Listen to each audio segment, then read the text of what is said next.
Hello, everybody, and welcome back. Today we are talking about the aims and results of policies, cultural policies. So just as a refresher, aims is the overall goal of the policy. Result is the outcome, the consequence, or the effect. Domestic is anything that happens within the country. And culture relates to the idea of customs or social behavior in society. Now, this is where we're getting into what Mao is most known for. This is the policy that we're going to talk about today, or all of the examples we're going to talk about today, turn Mao into a legend in history because of just how horrific and how much he destroys his country from the inside by his own hand. And a lot of what we're going to see today impacts the way China exists and how China operates today in 2022. So let's get right in. So the examples we're going to be going over today is the Cultural Revolution, the August Rally, and the Red Guard.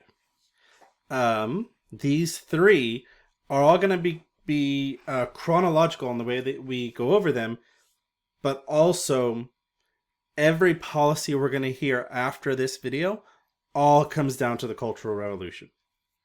All of it is part of this massive event that is what destroyed China. So, what is the Cultural Revolution? Well, in 1966, Mao comes back from the horrors and the issues of the Great Leap Forward. He comes back after China is starting to recover and China is starting to be better as a nation. He comes back as China's on the mend, on the rise. And when he comes back, he's of the mindset of, I never really left. My policies, my push to revolutionize China, to make China the best country it could possibly be, was the lasting impact. I have to come back because people are destroying the communist mission, the communist dream. Specifically, Deng and Lu, as we heard about in the previous lecture. So when Mao comes back, he's really pushing to say the corruption that exists in the country, the fight against communism is very strong. So, unbeknownst to Mao, this would be his final action. What he demands, what he asks, is that there needs to be a purge of the country. There needs to be a purge of society, of the culture, because there's heavy resistance against communist ideas. And subtly, he's saying they're attacking me. They're attacking my dream and what I want for China. So he comes back and attacks harder. He starts this by specifically conducting an attack on revisionism, as he calls it. Right? He wants to go through and attack the people who are trying to revise or change the vision of communism. And in reality, this attack on revisionism is nothing more than attacking the people who criticized the Great Leap Forward, who criticized Mao's policy. Or, this is where it gets really interesting, it's also an attack on any member of the government that Mao felt was attacking and destroying revisionism. Destroying his vision. And so because of that, as soon as Mao announced this attack on revisionism, people, as fast as they possibly could, came to Mao to say, like, no, I'm a true communist, no, I'm this, no, I'm that. I would never attack you, I would never criticize you. I was not thinking right. And they're trying to do the things that Mao asked them before, right? To self-criticize and to avoid his wrath. The problem was that wasn't always the case. And a couple people in his government did face his wrath. And then he turns that anger onto the public by coming out and taking his Cultural Revolution and turning it into a call of arms, a call of action to his people in the August Rally. Now, in August 1966, Mao and his propaganda advisor and his right-hand man come to the forefront and says, hey, let's give a speech, let's motivate the people, let's put to join in this crusade against the revisionism. And this is also about 2 years after his Little Red Book comes out. So, as you can see in this picture from the August Rally, actually this is a painting, from the August Rally, the people flocked. About 14 to 20 million people showed up to this August Rally. A majority of this 14 to 20 million were the youth, were people between the ages of 10 to 20. All of these youth came forward and pushed and celebrated Mao, because this is now the second or third generation that are just absolutely worshiping Mao, who see that he is a god, he is amazing, he is everything. And here he comes to ask us to do something for us to push revisionism. Now remember, these youth are the ones who are getting the new education system. They're the ones who have grown up with stories of Mao being a legendary hero, with Mao being this amazing person. Right? The Long March, for instance, was 30 years ago. None of them were alive for it. So they have only known Mao's propaganda. And it has heavy manipulations, because they know what happens if you don't believe the propaganda. So when Mao comes up and the August Rally, he synthesizes, or he simplifies, how the people of China can help him in eliminating threats to the country. This elimination of threats is what Mao says are the four olds.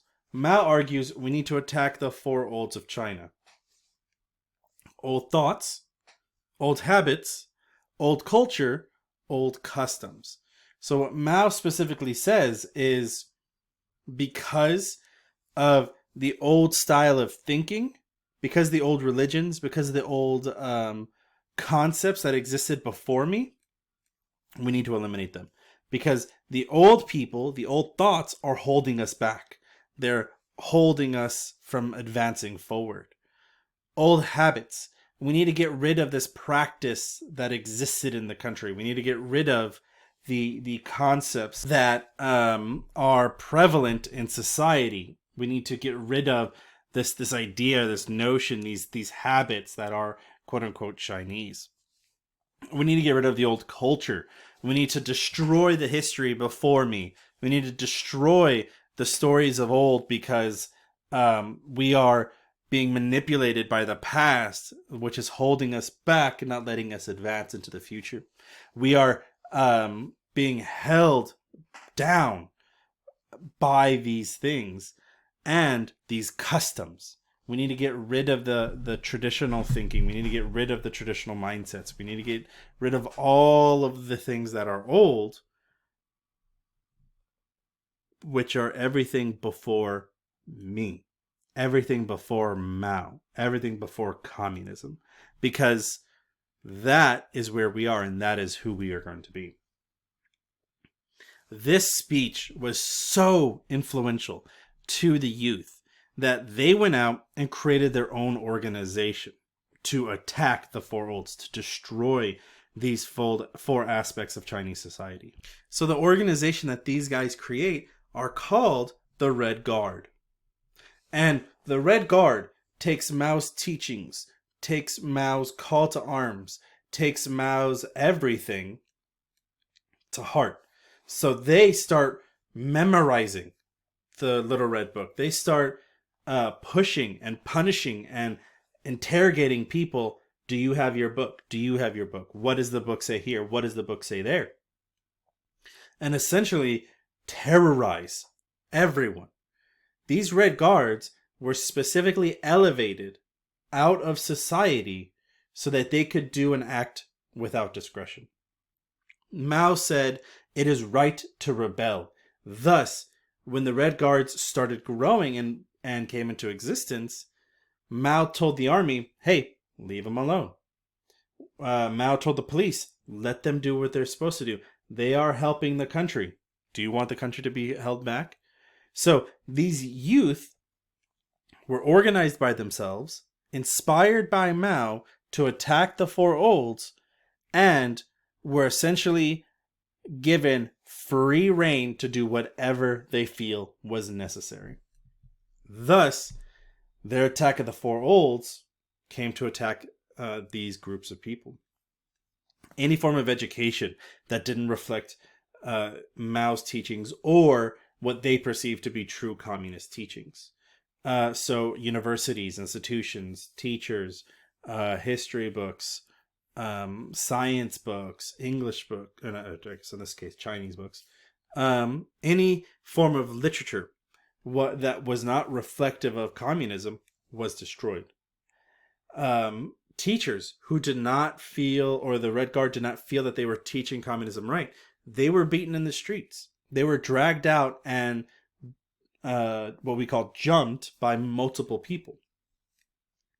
The radios, anything that wasn't playing communist music, communist propaganda, communist teachings, was attacked. Singers who didn't want to sing, who didn't want to promote the communist lifestyle of Mao, they were attacked brutally. Personal homes, people who were rich or people who were still living in these mansions and this luxury, the Red Guard would go in and break into their homes and arrest them, tie them up, beat them up, take all of their property, take family portraits, take family heirlooms outside and destroy them and break everything. Intellectuals, anyone who thought outside of Mao's communism was directly assaulted. And these attacks were random. They were not, there was no rhyme or reason to it. It was just, all right, we're going to that neighborhood and you guys go to that neighborhood and we're going to get this done. And the Red Guards were smart to an extent. They were smart because they knew maybe some people would hide cultural artifacts. So they would go through a whole area and then 2 weeks later come back and see, hey, you still have art, you still have all this stuff. You're not participating, you don't have your book, and beat people up. A lot of what the Red Guard would also attack is religion and historical artifacts and historical features. So like you see in this picture here, these are Red Guard members tearing down statues that could be thousands of years old because it does not conform with Mao's communism. So the Red Guard, the August Rally, is the start of the Cultural Revolution and the destruction of Chinese identity outside of communism, thus forever scarring, forever hurting and damaging the history of China outside of Mao.